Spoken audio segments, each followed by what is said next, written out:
saber más sobre SEO y marketing digital? Estás en el lugar correcto. Bienvenido al espacio donde compartir es crecer. Esto es Top SEO.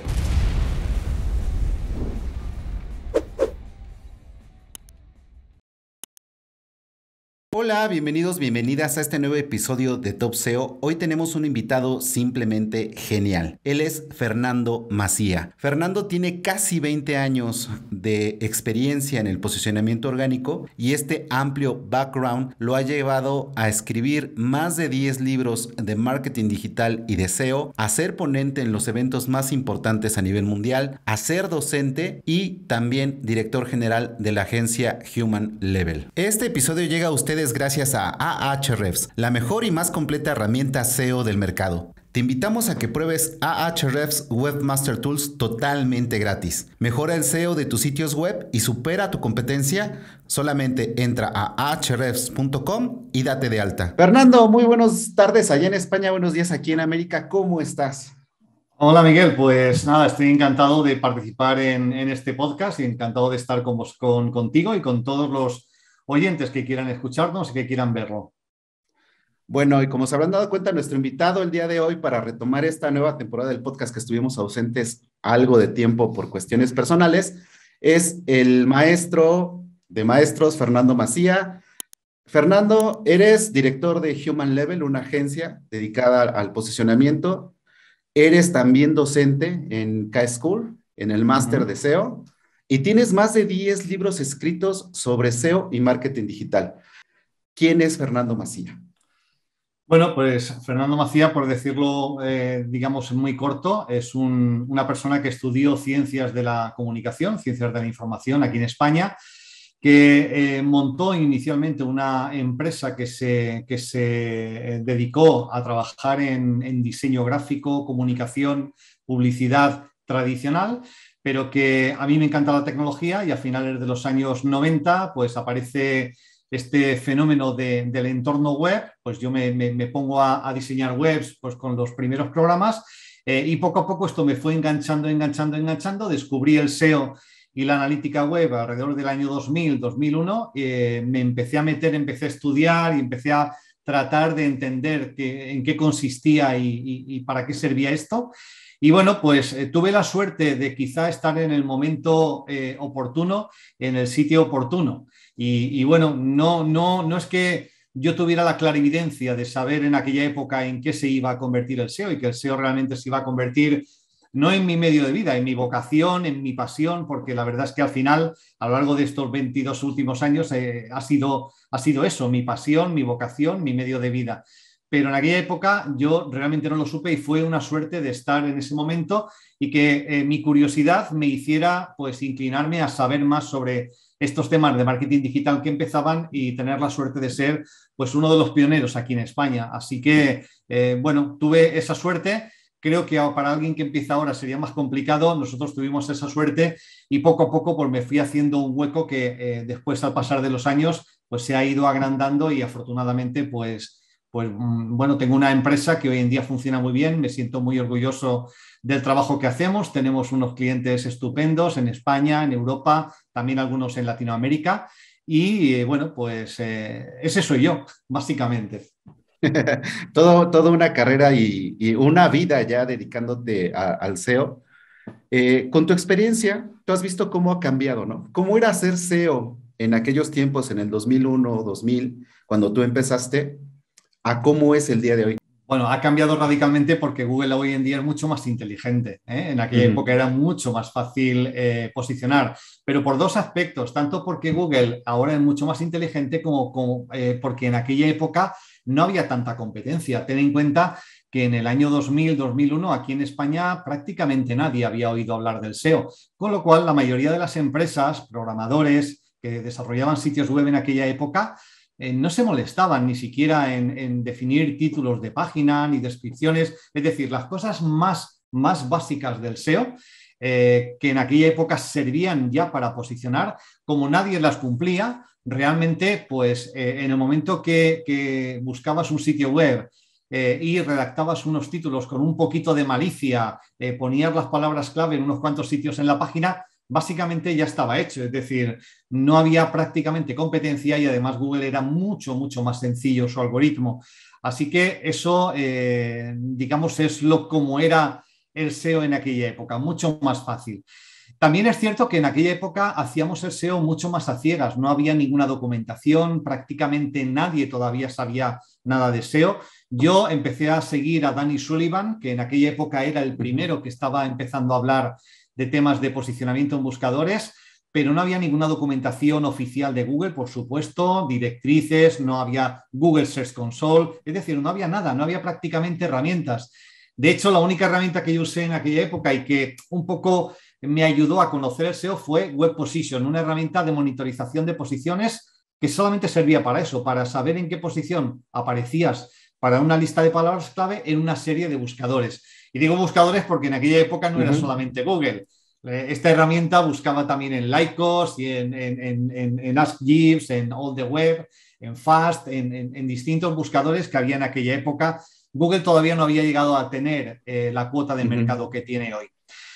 ¿Cómo ha ido cambiando esto? Pues Google se ha vuelto mucho más inteligente, también el SEO se ha vuelto algo, en parte, gracias a gente como yo, que nos ha encantado dar formación, escribir libros, se ha convertido en algo mucho más general y también hay una comunidad enorme de gente compartiendo experimentos, compartiendo herramientas, experiencia, casos, conocimiento y entonces el nivel de competencia hoy es mucho mayor y también el nivel de inteligencia que tiene Google también es mucho mayor. Así que hoy en día yo diría que es mucho más difícil. A mí a finales del 2009-2010 me dio la sensación de que ya no iba a hacer falta hacer SEO porque ya con Google Search Console Google te decía todas las cosas que tenías que optimizar, pero sin embargo después hemos visto que conforme aumenta la competencia, conforme Google se vuelve más listo, pues nos toca a los SEOs seguir aprendiendo, olvidándonos de cosas que sabíamos y aprendiendo cosas nuevas y seguir desarrollando nuestro olfato. La experiencia sirve, pero solo hasta cierto punto. Hoy en día hay que seguir aprendiendo continuamente. Aquí tocas un punto muy importante. Empezaste precisamente desarrollando sitios web, haciendo diseño de marca, etcétera, etcétera. Como tú lo dices bien, en un principio era más sencillo hacer SEO en aquellos tiempos, pero ahora ya también con la misma inteligencia que se ha desarrollado, también ya hace falta tener ese background de marketing que tú también ya tienes y que desarrollaste. ¿Cómo se mantiene vigente uno haciendo SEO? Sí, a ver, a mí en cuanto a mi background, yo no tenía digamos, un conocimiento previo de programación, que eso es una ventaja de alguien que, por ejemplo, ha estudiado una ingeniería informática o que ha estudiado programación y que en eso me podía aventajar muchísimo. A mí me tocó empezar a usar Dreamweaver, después poco a poco aprendí a leer el código que generaba Dreamweaver y aprendí a retocar ese código a nivel manual en ASP, en PHP, en ColdFusion. Pero claro, nunca iba a poder llegar al nivel de lo que puede llegar un ingeniero informático. En contra de esto, lo que sí yo tenía era, por una parte, un conocimiento teórico profundo de teoría de la comunicación, teoría de la información, es decir, emisor, medio, receptor, contexto, mensaje, etcétera, ruido. Y son conceptos que dices, bueno, ¿y para qué sirve eso en SEO? Bueno, pues al final sirve en comunicación y el marketing básicamente es comunicación, es cómo logramos transmitir una propuesta de valor de una empresa de una forma eficaz a un destinatario, que en este caso son pues, usuarios, consumidores potenciales, clientes potenciales. Y entonces a mí me ha servido ese conocimiento de comunicación, de teoría de la comunicación, teoría de la información. Incluso en mi carrera yo recuerdo que tuvimos una asignatura que era documentación y biblioteconomía, que si la miras desde el punto de vista teórico, en realidad es el inicio de Google, porque Google es como la gran bibliotecaria, yo siempre digo que es como el gran documentalista, pero que básicamente la clasificación de la información, la identificación de taxonomías, todos esos conceptos eran algo que yo ya manejaba de mi carrera. Y después hice un máster de marketing que me abrió totalmente, me dio la vuelta a la cabeza, la verdad. En el año 95 fui a una escuela de directivos que hay aquí en Alicante, donde yo resido. Hice un curso, un máster de un año, muchas horas lectivas, y la verdad es que básicamente lo que me dijeron, si lo tuviera que resumir en una clase, en una frase, es Marketing es ver tu negocio desde los zapatos de tu cliente, desde el punto de vista de tu cliente, y obsesiónate con eso. Y fíjate lo importante que es esto en SEO. Como tú decías muy bien, SEO hoy en día es marketing, es decir, quién es nuestro cliente, qué necesidades tiene, cuando es consciente de esa necesidad, cómo plantea esas búsquedas en Google o en Amazon o donde las plantee, cómo hace ese proceso de decisión de compra, cómo van madurando a lo largo de ese proceso de decisión de compra las búsquedas que inicialmente son genéricas y poco a poco se van convirtiendo en búsquedas más específicas, y cómo finalmente podemos atraerlo con un marketing de contenidos adecuado, alineado con esas necesidades, agrupando los productos en familias, subfamilias que estén alineadas con los patrones de búsqueda que usan los usuarios, con las características que incluyen en sus búsquedas, con la forma en que tienen de expresarse. Si usan un término coloquial, pues hay que usar términos coloquiales también en nuestro copy, porque si no vamos a estar hablando de cosas que no van a coincidir con nuestros usuarios. Si por el contrario estamos en un B2B, entonces sí podemos utilizar más slang, más términos profesionales, porque vamos a coincidir ahí en el lenguaje. Así que hay un montón de aspectos del marketing, del perfil del target, el proceso de decisión de compra, que hoy en día son muy, muy útiles, más allá de las competencias técnicas que en SEO siempre van a ser muy útiles. Es decir, entender bien los aspectos técnicos te da una gran ventaja, pero también entender la parte de marketing y la parte de comunicación creo que son fundamentales. Son como muy complementarios, y lo bonito del SEO es que conjuga como muchos campos de conocimiento, y en el solapamiento de estos campos es donde el SEO realmente brilla, ¿no?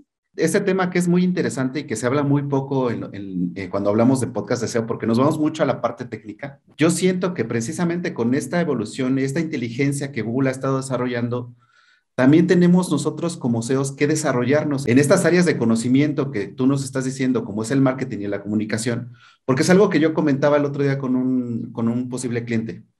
Hay que tener en cuenta que cuando vas a posicionar, hay que hablarle a dos personas, a tu público final, que entonces ahí sí ya hay un expertise en marketing de cómo vas a comunicar, ¿no? Tu público objetivo, lenguaje de la marca, etcétera, etcétera.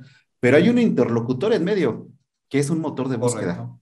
Entonces, ya el SEO tiene que conocer al público objetivo, la comunicación tradicional, el lenguaje de la marca y cómo se comunica a través de este interlocutor, que en este caso, hablando de Google, que es predominante en donde estamos en nuestras zonas, entonces, ¿cómo funciona Google?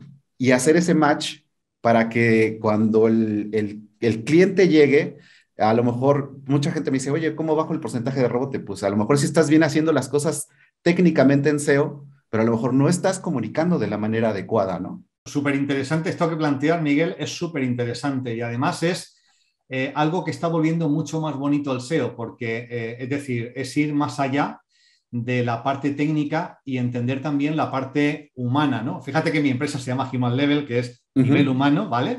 Porque nos obsesionamos con que al final es cierto que tenemos siempre ese intermediario que va a ser el buscador, que es un intermediario tecnológico, que usa tecnología, que usa inteligencia artificial, pero que al final también incluso utiliza, como sabéis, los calificadores de calidad de búsqueda de resultados de Google, que son personas que van, digamos, dando feedback respecto a cómo el algoritmo va desarrollándose, corrigiendo sesgos. Y es muy interesante, digamos, el no olvidarse del aspecto humano, de quiénes son nuestros usuarios, cómo nos buscan, cuáles son sus motivaciones, etcétera. Y lo que hace muy bonito este trabajo ahora es que antes los clientes contaban con nosotros para optimizar un sitio web que ya estaba publicado. Es decir, pensaban solamente en SEO cuando decían, uy, se nos volvió muy cara la campaña de Google Ads, ya el coste por clic es muy alto, o ya no nos está funcionando tan bien nuestras campañas de email marketing. Y, oye, ¿qué podemos hacer para seguir atrayendo más tráfico? Uy, pues hay que optimizar la web para los buscadores para que nos encuentren. Venga, pues vamos a llamar a un SEO que nos diga qué 4 palancas tenemos que corregir aquí para que la web funcione mejor. Y esto que ha sido ese trabajo del SEO durante muchos años, hoy en día ya no es tanto así en la mayoría de los casos. En muchos casos a nosotros nos llaman, por ejemplo, para participar en los procesos de desarrollo de un nuevo sitio web. Y no somos nosotros quien lo vamos a diseñar ni a programar. pero vamos a estar ahí desde el principio para verificar que la arquitectura está alineada, esa arquitectura de la información, la definición de qué familias de producto vamos a tener, qué áreas de contenido, dónde deberían estar. Todo esto nos da a nosotros tiempo a pensar cómo vamos a crear pues, los núcleos de contenido, los clústeres de contenido y cómo eso se va a alinear con los patrones de búsqueda. Entonces es un trabajo como mucho más interdisciplinar, donde además podemos intervenir transversalmente en muchas más áreas de la cadena de valor. No solamente en venir a posteriori a ver qué problemas tiene este sitio web y a ver cómo lo solucionamos, sino realmente participar en la propia génesis del sitio web. Y eso es muy emocionante porque ahí es donde puedes estar trabajando junto a los programadores, junto a la gente de contenido, a la gente de producto. En ocasiones, incluso nosotros tenemos un cliente que es un gran banco, incluso a la gente de legal, porque no podemos usar el lenguaje que queremos, ni siquiera podemos afinar ciertas palabras clave simplemente porque legalmente no se puede colocar esa expresión que sería la óptima y que sería como la gente nos busca, es que no la podemos poner en la página porque el banco estaría incumpliendo la legalidad. Entonces, digamos que crea un escenario de trabajo complejo, pero al mismo tiempo muy bonito, muy enriquecedor y donde nosotros aportamos nuestra experiencia y nuestro expertise en SEO, pero el resto de gente con la que colaboramos nos aporta su conocimiento. Fíjate, por centrarlo en un caso en el que estamos trabajando ahora. Se trata de una empresa enorme, una empresa multinacional que ha absorbido a varias empresas nacionales de Europa para crear un gran portal multinacional en Europa de una gama de productos. Y entonces es interesante porque a nosotros nos han llamado para participar en la migración. Tenemos videollamadas semanales donde conectamos con equipos que están en toda Europa, que llevan la parte de medios de pago, la parte de usabilidad, la parte de analítica, de conversión. Y fíjate que siendo compleja esa migración, porque son miles de referencias de producto, así que es un trabajo SEO ya en sí mismo interesante, nos estamos dando cuenta de que, por ejemplo, hay otros muchos aspectos que desde el punto de vista SEO a mí no se me habrían ocurrido probablemente, y es cómo influye que una empresa cambie de nombre respecto a usuarios que llevan 15, 20 años familiarizados con una marca que venían utilizando y que eran clientes fieles, clientes recurrentes. Cómo, a pesar de que hagamos perfectamente la migración, cómo además hay que comunicar a esos usuarios que ese sitio web al que ellos antes entraban directamente o con una búsqueda navegacional o una búsqueda de marca sin más problemas, ahora se llama de otra manera, porque si no, vamos a tener problemas de conversión, vamos a tener problemas en donde nos vamos a caer en la búsqueda de marca y entonces, ostras, aprendes mucho más, es mucho más interesante. Así que sí, esto ha enriquecido mucho el trabajo del SEO. Sí, porque precisamente hay áreas que a lo mejor hasta que uno encuentra el reto, como tú dices, como esta institución bancaria que te dice, legalmente no puedes utilizar este término, etcétera. Aquí en México tenemos algunos clientes nosotros en el área de salud y hay una entidad reguladora que se llama COFEPRIS. Ajá. Entonces, COFEPRIS está revisando los sitios web de los clientes y de repente, si tienes algo mal, si estás comunicando de una manera inadecuada, al cliente le llega una multa enorme. ¿Por qué? Porque a final de cuentas, a lo mejor ese producto nosotros podemos decir que es un medicamento para X cosa, pero según la COFEPRIS y según los reglamentos legales, no es un medicamento, sino un coadyuvante para el tratamiento de... Pero, por Claro. ejemplo, aquí es donde el reto que tú comentabas, o sea, a mí como SEOs tú me dices, yo me voy a ir a la keyword que tiene más búsquedas y a la que tiene más conversión, porque ¿quién va a buscar? Se va a meter a Google y decir un coadyuvante para el alivio de la próstata, ¿no? Supongamos. O sea, ¿no? Es exactamente así. O sea, esto que me estabas comentando, y además fíjate que si trabajáis en el sector salud, sabrás que desde el año 2018, desde el Medic Update de agosto de 2018, todavía hay que llevar más cuidado en este sector, incluso también con Google, ¿vale? Para ver cómo funcionamos.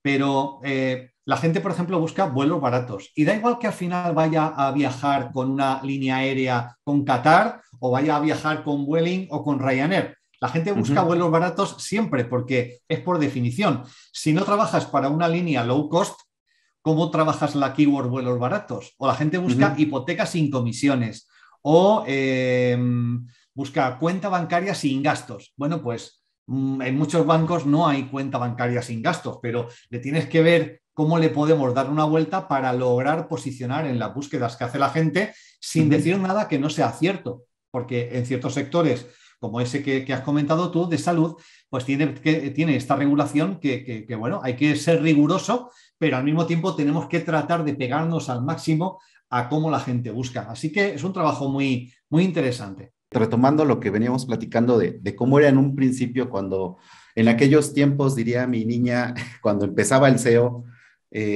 podrías hacer muchas cosas que ahora ya no, precisamente por esa inteligencia. Pero sí debe de haber como esos vasos comunicantes que se sigue aplicando desde los 2000 y se puede aplicar hoy en día.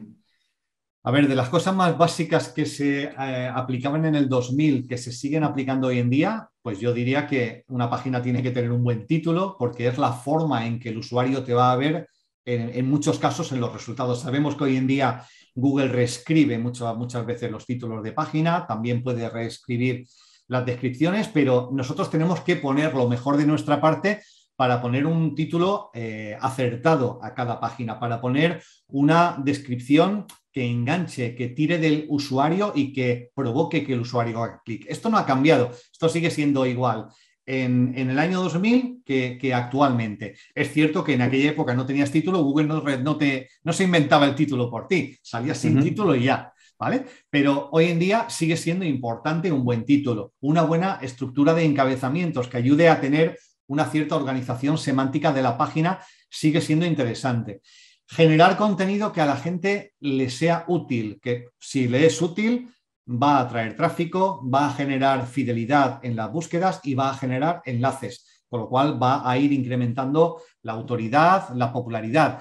Y, por ejemplo, yo sigo utilizando 22 años después la vista de caché de Google.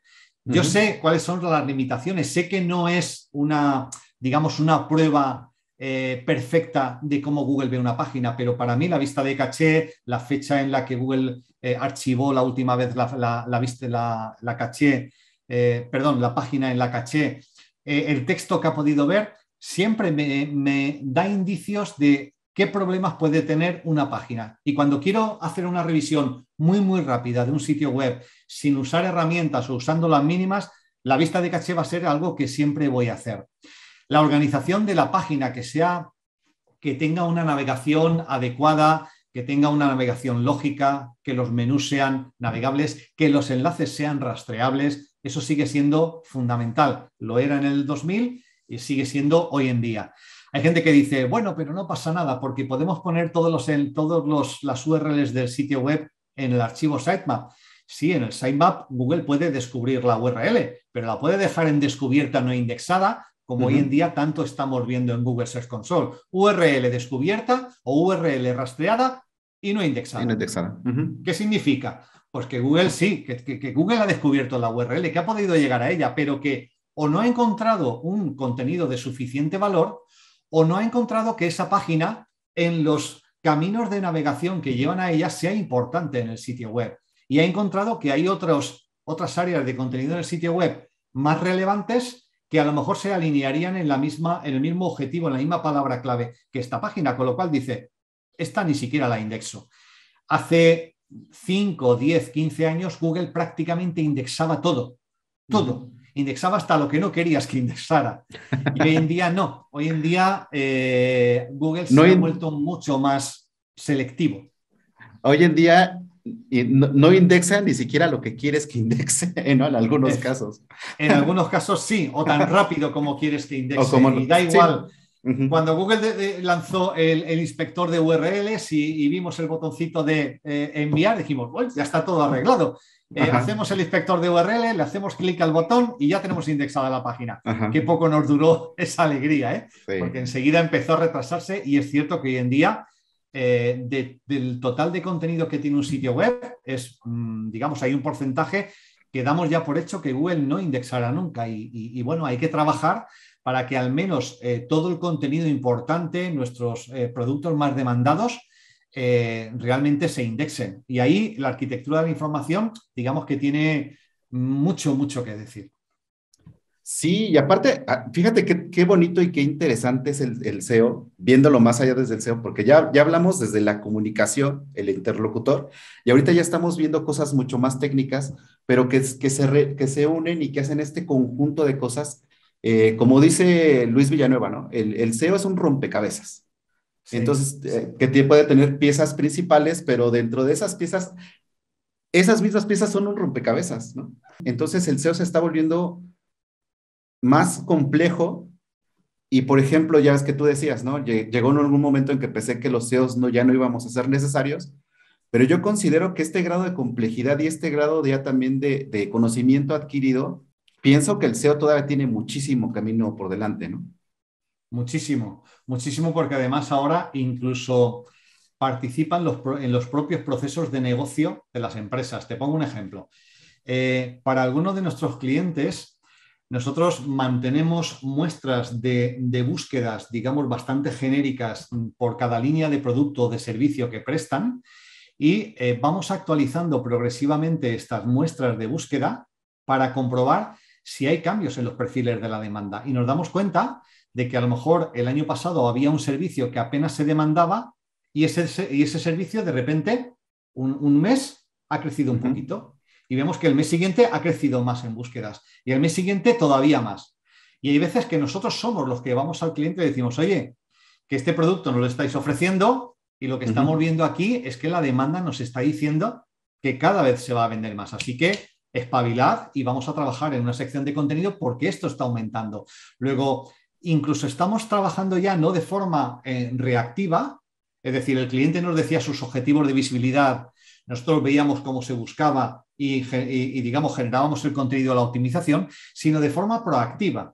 Nosotros mantenemos de alguna manera una inteligencia de negocio analizando búsquedas relacionadas con una intención, ya no trabajando keywords, sino intenciones de búsqueda. Y en todo ese cúmulo de palabras clave conectadas a una misma intención de búsqueda, hay algunas que suben y otras que bajan. Y pueden referirse a características del producto, características o formas de consumir ese producto. Por ejemplo, hace 5 años en España prácticamente ningún particular adquiría un coche en la fórmula de renting. Ujú. Compraban el coche financiado o lo pagaban a tocatejas si tenían el dinero, pero nadie hacía renting de un vehículo si era particular, tampoco leasing. Y en Ujú. cambio, en los últimos años, cada vez más usuarios están buscando no comprar el coche, hacer un renting donde lo hacen por 3 años, por 4 o por 5 años y después lo devuelven. Eso es un cambio no en el producto, sino en la forma de consumir el producto. Y esa información la puedes descubrir a veces manteniendo digamos, un keyword research que está continuamente actualizándose y que te va a alertar cuando hay alguna característica que empieza a aumentar. Y eso también es muy bonito, el ser tú el que le dices a tu cliente, oye, que aquí hay este hueco, que aquí hay esta brecha que tenemos que llenar. Así que la verdad es que es muy bonito. Como bien lo acabas de decir, el SEO ya no debe de ser ya algo reactivo, ya debe ser algo proactivo. Participar también en la concepción de productos que respondan a la demanda del mercado, a la demanda de la búsqueda, cómo está cambiando. O volvemos a lo que platicábamos hace un momento, o sea, tenemos que ver desde el marketing, desde la comunicación, desde lo técnico, desde la arquitectura de un sitio web, desde la creación del contenido y aparte la medición, porque todo esto se tiene que hacer con la medición. Entonces, son factores que se deben de dominar ya en una estrategia, ¿no? De posicionamiento integral. Ahora, eso te lleva a que si una persona lo quiere hacer solo, pues no le da la vida, ¿no? No le da la vida. Yo creo que hoy en día cada vez es más complicado ser un SEO freelance. Puedes ser un SEO freelance especializándote en un nicho, en un sector, pero yo tal como lo veo, en la forma de trabajo que tenemos nosotros en HumanLevel es colaborativa, es un trabajo colaborativo porque es imposible que uno llegue a dominar 100% el SEO en todos los campos, en toda la extensión, imposible. Nosotros tenemos una persona que es un crack, es un ingeniero informático, que es un crack del VPO, Uh sabe -huh. muchísimo de VPO. Yo no voy a poder saber nunca tanto como sabe él, simplemente porque su base técnica, por su formación, por todos los años que lleva trabajando en ese sector, en ingeniería, e investigando y leyendo, es mucho mayor que la mía. Así que el nivel de servicio que yo como empresa puedo ofrecer a un cliente, al contar con un equipo detrás, es mucho mayor que el que podría ofrecer yo. De alguna manera el cliente confía en mí porque yo soy la cara visible, yo soy la cara visible de Human Level, soy quien está dando las charlas, pero realmente eso solamente sirve para conseguir el contrato, pero no sirve para mantener los clientes 5, 6, 7, 13 años como llevamos con algún cliente. Para mantener los clientes tanto tiempo hay que seguir dando mes a mes una calidad de servicio muy alta y hoy en día yo creo que es inviable si no cuentas con un equipo detrás. Tengo a José Meterio Vicente, por ejemplo, que es el responsable del departamento, que es increíble. O sea, se está al día de todas las directrices de Google, se lee y se relee y se relee para decir, no, esto cambió, cuidado que ahora han dicho Google que ahora tenemos esto, cuidado que ahora hay esta especificación que hay que respetar y él está continuamente. Tenemos gente que es muy buena en SEO de medios, gente que es buena en arquitectura de la información. Entonces, hoy en día para mí sería inviable y da igual la experiencia de los 20 años de experiencia que yo tenga y da igual al día que yo quiera estar y da igual los eventos a los que vaya, los libros que lea o los tweets que siga. Sería inviable dar la calidad de soporte y de servicio que nosotros damos sin contar con un equipo detrás que ya tiene sus propios nichos de especialización y que en esos nichos sí que pueden ser expertos y además trabajando continuamente en esa especialidad desarrollan un know-how, o sea, adquieren un expertise que si tú eres un generalista jamás vas a poder tener. Entonces, eso hace que hoy en día el trabajo sea, vamos, súper emocionante porque, bueno, yo sigo manteniendo, digamos, esa vista global sobre el proyecto, sigo dando soporte donde hace falta a mis consultores, pero realmente el nivel de aterrizar en el máximo nivel de detalle hoy en día ya lo tienen ellos. Ellos son los que en su área de detalle son los auténticos expertos. Y bueno, yo creo que eso es genial porque hay un hilo conductor, hay una estrategia detrás que une todo, pero después hay gente muy, muy experta en cada área específica que es muy buena para hacer eso.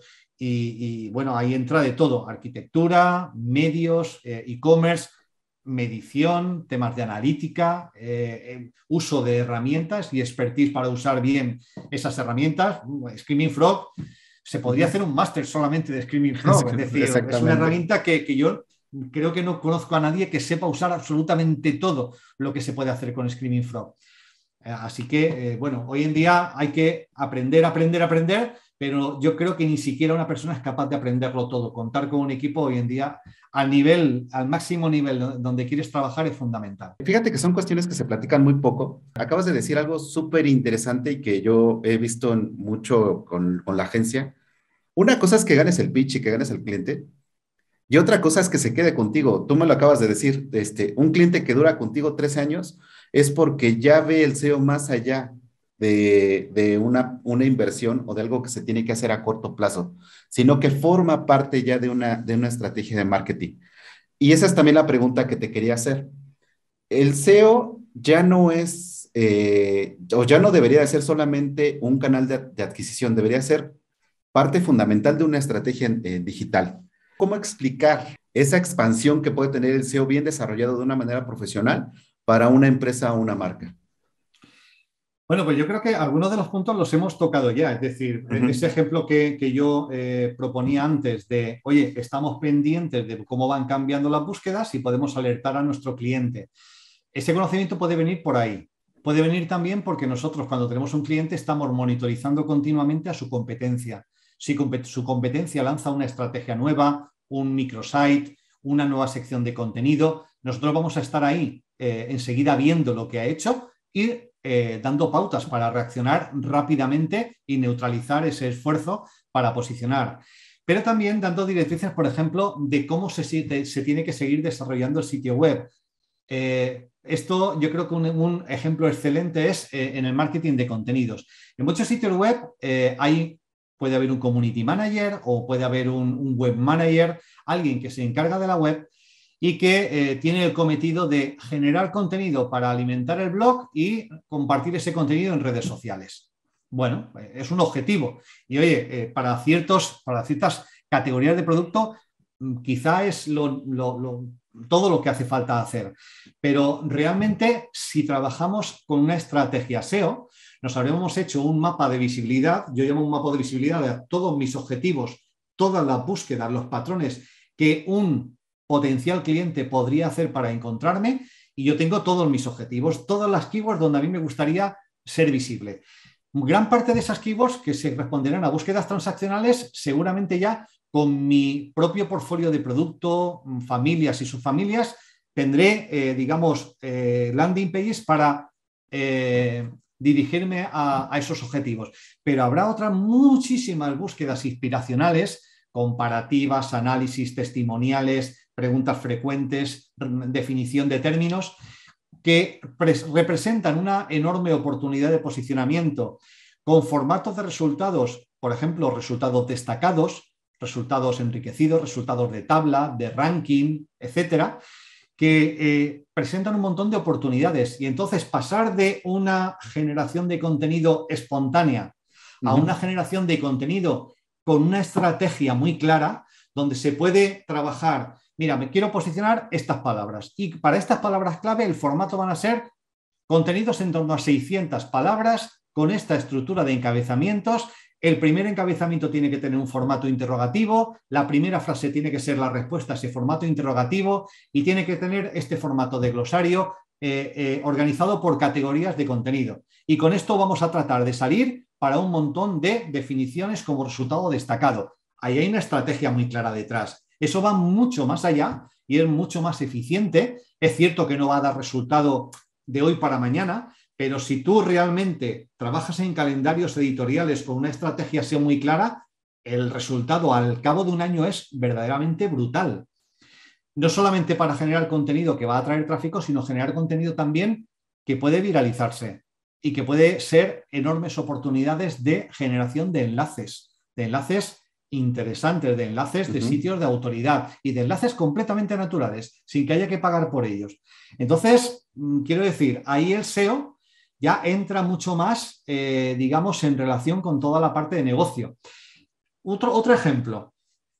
Tenemos un cliente que su modelo de sitio web no es venta online, es captación de leads. Y capta leads a través de varios medios de captación de tráfico. Uno de ellos es el SEO. Para traducir de cara a la dirección general de este negocio el valor que el SEO está aportando al negocio, este cliente comparte con nosotros cada mes el promedio de coste de adquisición por lead de su campaña de medios de pago. Nos dice, este mes, en medios de pago, cada lead que hemos adquirido nos ha costado de promedio tantos euros. Y entonces nosotros, que tenemos también nuestras cifras de leads adquiridos de tráfico orgánico, decimos, oye, en nuestro informe mensual decimos, vale, y este mes, captar los leads que habéis captado por medio orgánico, si los hubierais hecho en medios de pago, habría equivalido a una inversión de tantos miles de euros, que es como 7, 10 veces lo que se invierte en SEO. Y esto, de cara a una dirección general que no tiene por qué entender de qué va esto del SEO, cuando le hablas en dinero, cuando le estás diciendo el dinero que estamos ahorrando gracias a la captación de tráfico de calidad por medios orgánicos, lo entienden enseguida. Entonces, ves cómo el SEO se tiene que ir, en cada cliente tiene que ir adaptándose y viendo cómo interactúa con el resto de agentes que están en el cliente para aportar el mayor valor. Esa es la única clave de estar varios años, porque fíjate, el SEO en los primeros meses son muy fácil. Presentar la auditoría de indexabilidad, auditoría de VPO, vamos a revisar el perfil de enlaces, vamos a ver la arquitectura, vamos a generar buenos títulos, relevancia. Pero si pasado esto, tú no sigues esforzándote por aportar valor, llega un momento en donde el cliente dice, bueno, vale, pues esta empresa consultora me ha aportado ya todo el valor, ya me han dicho todo lo que tenía mal, lo hemos resuelto y ahora ya, ¿para qué vamos a seguir pagando cada mes? Cuando un cliente te lleva pagando 3, 5, 7, 10 años, significa que eres capaz de mes a mes, durante todos esos años, aportar valor, darles directrices de cómo trabajar el contenido, de qué tipo nuevo de tráfico podríamos atacar. Y entonces hay que esforzarse en ser un departamento externo del cliente, es decir, formar parte de su estructura, porque es la única manera de que el cliente siga contando contigo a muy largo plazo. Fíjate que ahorita nos acabas de responder una pregunta que me hacen mucho, ¿cómo demuestras el valor del SEO, no? Retorno de inversión. Tú lo acabas de decir Exacto. exactamente. A ver, ¿cuánto gastas en campañas sociales? ¿Cuánto gastas en campañas de pago? ¿Cuánto gastas en SEO? Pero si eso no lo tenemos nosotros medido y si no sabemos cómo hacerlo, que también esa es otra parte del expertise que hay que tenerlo, sobre todo con la experiencia que tú tienes, se fue desarrollando y tú lo acabas de decir perfectamente. Un muestreo. ¿Cuánto gastas en pago? ¿Cuánto te cuesta tu adquisición de cada conversión por SEO? Y lógicamente el retorno de inversión es brutal. Nosotros tenemos un cliente que es un e-commerce, que ya con él tenemos trabajando 7 años también. Tenemos nosotros una adquisición de costo por adquisición en SEO como 5 veces mucho más barata que la de pago y que otros medios. Aparte tenemos un mejor porcentaje de conversión que los otros medios, e independientemente el SEO aporta del 35 al 40% del total de las transacciones dentro del e-commerce. Entonces ahí es donde cuando tú se lo dices precisamente a un directivo que no tiene por qué saber absolutamente nada de cómo funciona un algoritmo de búsqueda, entonces dices, ¿sabes qué? Mira, ¿estamos siendo redituables? Sí. Y si dejas esto de lado, pues vas a perder ese 35% de adquisición que tienes, porque esto va a cambiar. Claro, es la manera de traducir de trasladar qué valor estamos aportando a la empresa. Entonces, Ujú. que nuestros dashboards, más allá de posiciones, al final las posiciones es un medio, no es el fin. Sí hay ciertos clientes que tienen esa especie de ego. Yo quiero salir el primero en mi sector para esta búsqueda porque, ostras, mi empresa es la líder del sector y yo tengo que salir primero. Pero en general, la empresa que realmente se fija en su rentabilidad, más allá de temas de ego, lo que le interesa en realidad es no estar en primera posición por temas corporativos, quiere estar en mejores posiciones si eso le trae negocio. Es decir, ninguna empresa te paga por tener por alcanzar un determinado índice de visibilidad en Sistrix. ¿Quieres un índice de visibilidad en Sistrix? Empieza a crear contenido de gratis y verás Ujú. cómo en Sistrix subes. Te posicionas para no sé qué, no sé cuántos gratis, descargar Word gratis, no sé qué hacer gratis. Y enseguida todo lo gratis tiene un potencial de búsqueda enorme. No es muy competido porque obviamente a nadie le interesa trabajar gratis, pero si lo haces, generas un índice de visibilidad muy alto. En muchas agencias, ¿vale? De marketing digital se Ujú. generan solamente ese tipo de artículos solo por tener ese indicador de visibilidad, que es falso, porque eso no te va a traer nunca negocio. Entonces, Ujú. en la medida en que nosotros podemos trasladar y meter en nuestros dashboards, podemos meter los indicadores que realmente el cliente ve muy claramente que están conectados con su negocio, ahí es donde funcionamos mejor y donde esa relación se puede mantener muy a lo largo en el tiempo. Fíjate, hablando del comparativo de antes y de Ujú. ahora, Ujú. te voy a comentar una anécdota. Tuvimos un cliente de una línea aérea hace unos años, aproximadamente 2010-2011, si no recuerdo mal.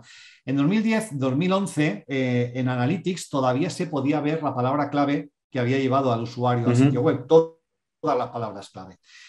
Entonces, este cliente, que tenía claro para qué nos contrataba, nos dijo, si en este año lográis duplicar la facturación que aparezca en e-commerce, en Analytics, de una segmentación de tráfico que vamos a hacer donde no aparezca la búsqueda de marca, si vosotros duplicáis la facturación de búsquedas no de marca, vais a tener un 25% extra sobre Ujú. vuestro presupuesto. Entonces creamos un segmento avanzado en Google Analytics en donde metíamos tráfico orgánico que en la palabra clave no estuviera la marca del cliente. Y Ujú. todas las conversiones y todas las ventas que venía de ese tráfico orgánico contaba a nuestro favor. Entonces, al final del año, efectivamente, habíamos logrado duplicar ese valor.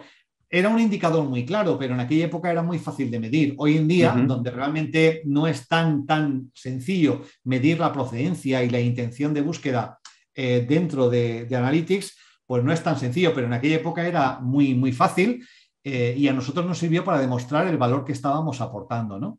Oye, que estamos trayendo el tráfico no de marca, el tráfico que no se debe a tu inversión en medios publicitarios, se debe a posicionamiento orgánico puro en búsquedas genéricas de tu sector. Estaba trabajando en el podcast de qué es lo que íbamos a hablar, pero es que tu perfil es tan extenso que me costó mucho trabajo decidirme con qué hablar, porque podemos hablar de negocio, podemos hablar de marketing, podemos hablar de SEO, podemos hablar de SEO internacional, podemos hablar contigo de SEO para e-commerce, podemos hablar contigo de SEO para medios por todo el expertise que tienes, pero también algo que no quiero dejar de lado, que también es importante para las personas y los oyentes de este podcast, que están abriéndose camino en este apasionante mundo del SEO. Algo que tú has trabajado muy bien también es tu marca personal. ¿Cómo fue ese inicio de trabajar tu marca personal y también cómo ayuda, por ejemplo, a tu agencia el que tú realmente salgas, hables y que demuestres esa expertise y que también seas honesto, como tú dices? O sea, no se trata de mentir, se trata de demostrar lo que uno hace y a final de cuentas eso también se comunica y se siente, ¿no? Mira, el tema de la marca personal, si si pudiéramos hacer búsquedas para ver cuándo se empieza a hablar realmente de marca personal, yo, igual que antes dije que aterricé en el SEO por pura casualidad y que bueno, tuve la suerte de identificar algo que me llamó la atención y gracias a Dios se convirtió en mi vocación, en mi pasión y mi medio de vida, con la marca personal pasó un poco igual. Fíjate, yo empecé a trabajar en SEO aquí en Alicante en el año 2003. Alicante, para quien no lo sepa de Latinoamérica, es una ciudad costera en el Mediterráneo, en España, 350.000 habitantes, no es una ciudad muy grande, con lo cual no estamos ni en Madrid ni estamos en Barcelona, donde probablemente sí que había un mercado natural. Entonces, bueno, yo intenté empezar a vender este servicio de SEO a mis clientes de aquella época, un fabricante de chocolates, un fabricante de helados, fabricantes de calzado, en fin, sectores que estaban aquí en mi entorno inmediato. Pero nadie entendía lo que era el SEO ni qué valor le podía aportar. Difícilmente le podía aportar en realidad valor en aquella época porque no había venta online, no había un impacto directo de lo que se hacía online sobre la cuenta de resultados de una empresa, no es como hoy. Así que era complicado. ¿Qué pensé yo que podía hacer? Pensé que si quizá yo daba formación a los directivos tradicionales de las empresas y les explicaba qué era esto de Internet, qué era la web, qué era el marketing digital, eventualmente llegarían a entender qué era el SEO y a lo mejor tenía más fácil que me contrataran. De modo que me fui a esta escuela de negocios de Alicante, me postulé como profesor y empecé a dar clase, primero de publicidad, pero enseguida de marketing digital, de lo que se podía hablar de marketing digital en el año 2001, fíjate, o sea que cuatro cositas, o sea, cuatro cositas. Yo tengo las presentaciones de aquella época y me dan risas si las veo hoy. Pero sí es cierto que enseguida entendí que si mi cliente potencial no entendía lo que yo hacía, difícilmente me iba a contratar. Así que lo que tenía que hacer era tratar de traducir en un lenguaje muy sencillo y que ellos pudieran entender aquello que yo quería que ellos adquirieran. Empecé a dar clase. Para mí no podré estar nunca más agradecido a la persona que me dio la oportunidad de empezar a hacer esto, mi profesor Paco Cabrera, de dar clase en esta escuela, porque eso me dio un entrenamiento para después dirigirme a un público, participar en eventos, seguir dando formación, dar charlas, un entrenamiento brutal. Y por otro lado, me hizo llegar y entender cómo era el perfil de esa persona que era el directivo de aquella época en España, la persona que yo me iba a encontrar en los consejos de dirección. Así que empecé a dar formación y empecé a escribir artículos, pero yo no tenía ni idea, sinceramente, no sabía lo que era la marca personal. Yo solamente sabía que tenía que difundir lo que yo quería hacer, a ver qué pasaba, a ver si alguien se enteraba y que eventualmente a lo mejor tenía suerte. Empecé a escribir artículos y en un momento dado un artículo apareció en el portal de Microsoft aquí en España, en Microsoft. Aparece un artículo mío que ellos simplemente no se ponen en contacto conmigo, lo publican, ponen ahí mi nombre y ya está. Pues yo hablé con ellos, les dije si querían que siguiera escribiendo, me dijeron que sí. Y gracias a esos artículos y gracias a la gente que los leyó, llegó una primera gran oportunidad. La oportunidad del Ministerio de Turismo de España que nos pidió, a través de Segitur, trabajar en el posicionamiento de turismo de España. Yo estaba solo en aquella época con una persona que acababa de contratar. O sea, súper Ujú, pequeñito, un autónomo. Y yo digo, este ujú, proyecto no puede ser que me lo den a mí. Me lo dieron. ujú, Y empezamos a trabajar, empezamos a adquirir experiencia y, bueno, lo hicimos bien porque nos siguieron contratando muchos más años. Y, y entonces me di cuenta de que todo pasaba por estar visible. Ser visible, me di cuenta, sin tener todavía en la cabeza el concepto de marca personal, me di cuenta de lo importante que era, teniendo una empresa muy pequeña, sin financiación, sin capital, sin nada, que además estaba en una ciudad de la periferia de España, que no estaba ni siquiera en una gran capital, me di cuenta de lo importante que era pelear por ujú. ser visible, por estar en la cabeza de la gente cuando pensaran en SEO. Y entonces seguí escribiendo artículos, seguí dando formación. En el momento que empezó a haber eventos, que se empezaron a organizar eventos, hice lo imposible por estar en los eventos, dando charlas, haciendo presentaciones. Y en el año 2006 se me ocurrió, mandé 3 propuestas editoriales a 3 casas editoriales distintas para publicar el primer libro. Y afortunadamente, pues una dijo que sí, Anaya Multimedia dijo que sí, y publicamos el primer libro sobre posicionamiento en buscadores, no tanto orientado a formar a otros SEOs, sino orientado esencialmente a que la Ujú. gente que no sabía lo que era el SEO entendiera lo que era, el valor que podía aportar y así nos pudieran contratar más fácilmente. Así que empecé a trabajar mi marca personal sin saber lo que estaba haciendo, sin saber que eso era trabajar la marca personal.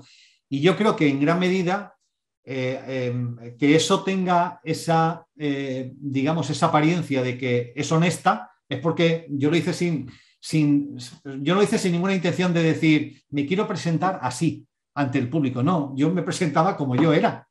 Exactamente. Y, Ajá.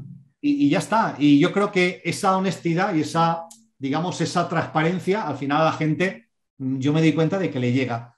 Y cuando yo doy clase y hablo, como he hablado contigo, de la pasión que yo siento por el SEO y lo explico igual, la gente dice, joder, es que nos contagias tu pasión por el SEO, es que nos encanta cuando nos lo dices y hay gente que me dice, es que yo me dedico al SEO porque te oí dando una charla un día o porque fuiste profesor mío y a mí eso me Ujú. encanta.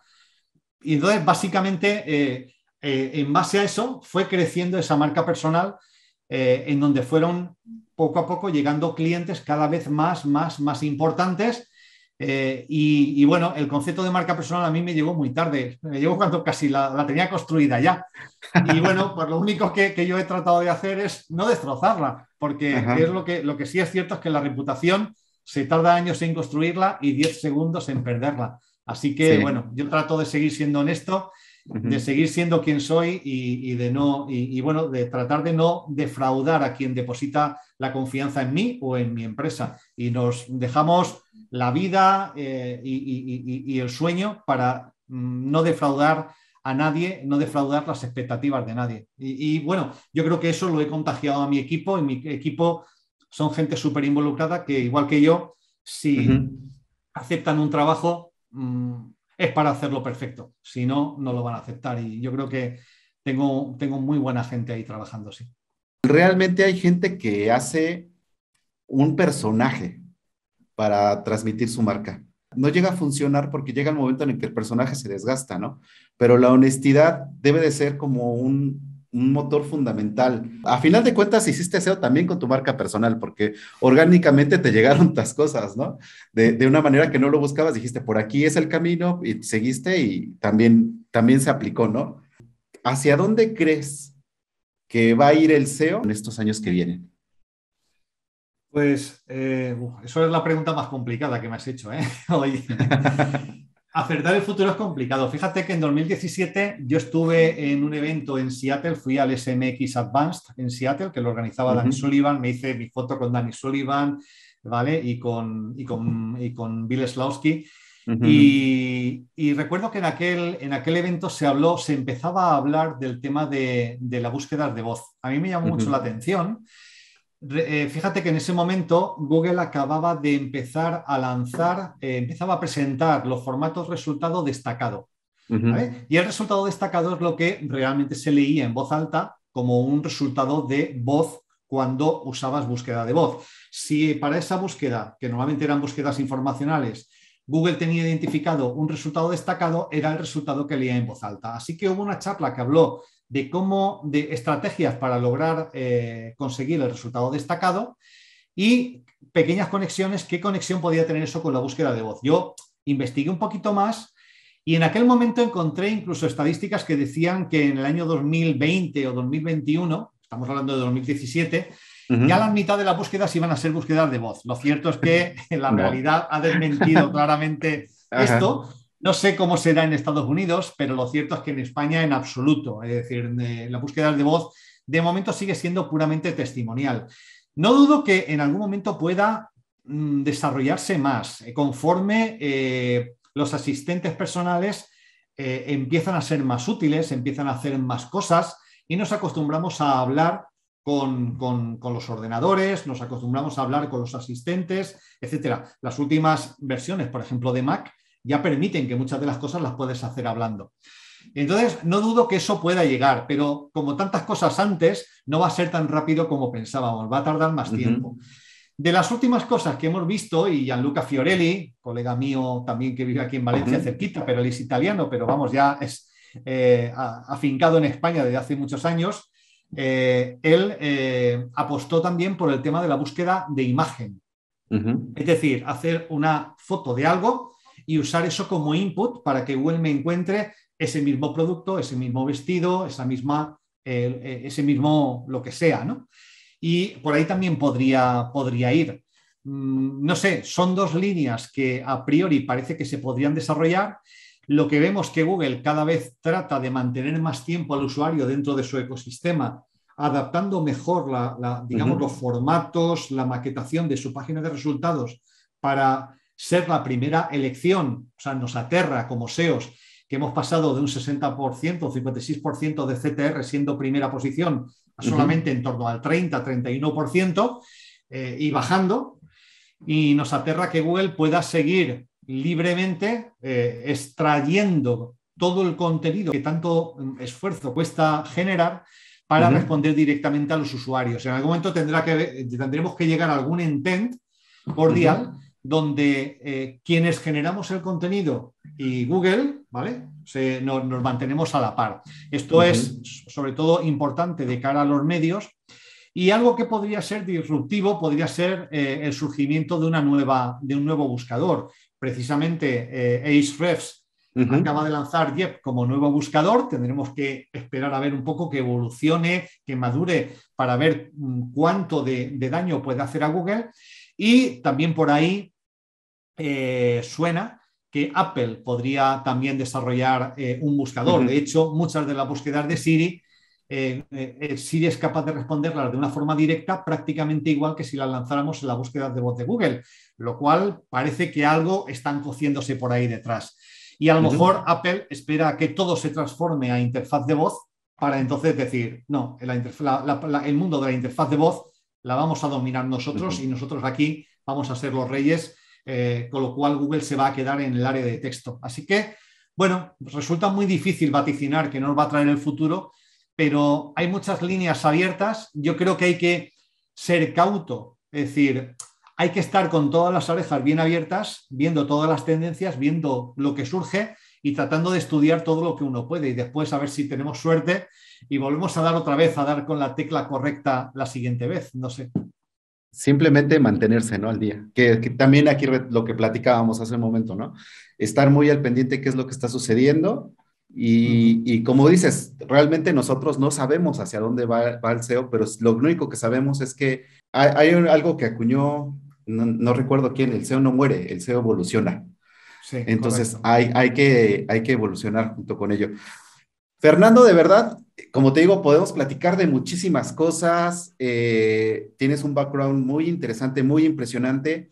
Te agradezco mucho tu tiempo. Ya habíamos platicado de grabar este podcast desde ese tiempo. Hoy lo pudimos hacer. De verdad, te lo agradezco muchísimo que te hayas abierto un espacio en tu agenda. Si hay alguien del público que te quiere contactar, ¿por qué medios lo puede hacer? Bueno, lo puede hacer muy fácilmente por Twitter. Twitter es la red social donde más activo soy, @Fernando Macía todo seguido. Y mi correo electrónico, fernando@humanlevel.com, tan fácil como eso, ¿vale? Fernando@humanlevel.com. Fácil contactarme, ese correo también está en todos mis libros, así que fácil de contactar y encantado de poder ayudar a quien pueda. Fernando, muchísimas gracias, te agradezco mucho y agradecemos el patrocinio de Edge Reps de este podcast y estamos en contacto, te mando un abrazo muy fuerte y espero que nos desvirtualicemos pronto y podamos charlar más a fondo sobre este apasionante mundo del SEO.